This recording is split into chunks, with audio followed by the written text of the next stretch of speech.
इस समय मंत्री विजय शाह कर्नल सोफिया को लेकर विवादों में चल रहे हैं और उनकी अभद्र बातों से ठेस पहुंची है पूरे हिंदुस्तान को और हिंदुस्तान का गुस्सा दिखाई भी दिया। लेकिन ये पहली बार नहीं है जब मंत्री विजय शाह ने कोई विवादित बात कही हो। मध्य प्रदेश की भाजपा सरकार में मंत्री विजय शाह ने कर्नल सोफिया को लेकर विवादित बयान दिया। ये कोई पहली बार नहीं था जब वो विवादों में हो। एक एक्ट्रेस के डिनर से इनकार करने पर उन्होंने उनकी फिल्म रुकवा दी थी। पूरी कहानी भी हम आपको बताएंगे, बने रहिए इंडियन टीवी न्यूज के साथ। बीते दिनों ऑपरेशन सिंदूर के बाद जब मीडिया ब्रीफिंग हुई तो सेना और विदेश मंत्रालय की तरफ से 3 लोगों ने मीडिया को जानकारी दी। इस पैनल में एक नाम कर्नल सोफिया कुरैशी का भी था। बीते दिनों मध्य प्रदेश सरकार में मंत्री विजय शाह ने कर्नल सोफिया को लेकर विवादित बयान दिया। शाह ने सोफिया को पाकिस्तानियों और आतंकवादियों की बहन बताया था। ये पहली बार नहीं जब मंत्री विजय शाह ने विवादित बयान दिया। इससे पहले भी विवादों से उनका नाता रहा। साल 2020 में डिनर का ऑफर इनकार करने पर शाह ने एक्ट्रेस विद्या बालन की शूटिंग रुकवा दी थी। जी हां, उनकी एक फिल्म की शूटिंग उनके द्वारा रुकवा दी गई थी।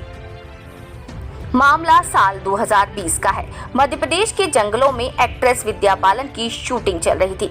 मीडिया में आई खबरों के अनुसार मध्य प्रदेश के तत्कालीन वन मंत्री विजय सिन्हा ने एक्ट्रेस विद्या बालन की उनके साथ डिनर करने का ऑफर दिया और विद्या बालन ने स्वीकार नहीं किया। इस घटना के बाद जब अगले दिन विद्या बालन की फिल्म का क्रू जंगल में फिल्म शूटिंग के लिए जाने लगा तो उनकी गाड़ियों को जंगल में प्रवेश से रोक दिया। मीडिया में खबरों में कहा गया कि ये विद्या बालन के डिनर करने से इनकार करने के कारण हुआ। विद्या बालन के साथ डिनर पर विवाद पर बात करते हुए विजय शाह ने सफाई भी दी थी। विजय शाह ने कहा था कि वो बालाघाट फिल्म शूटिंग स्थल पर उन लोगों को बुलाने पर गए थे। शाह ने कहा था कि फिल्म शूटिंग वालों ने उन्हें लंच और डिनर के लिए आमंत्रित किया।